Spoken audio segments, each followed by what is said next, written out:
ॐ सोमनाथाय नमः। ॐ मल्लिकार्जुनाय नमः। ॐ महाकालेश्वराय नमः। ॐ ओंकारेश्वराय नमः। ॐ वैद्यनाथाय नमः। ॐ भीमशङ्कराय नमः। ॐ रामेश्वराय नमः। ॐ नागेश्वराय नमः।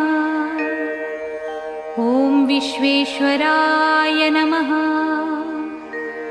ॐ त्र्यम्बकेश्वराय नमः।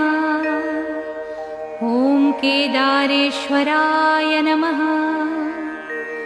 ॐ भुस्मेश्वराय नमः।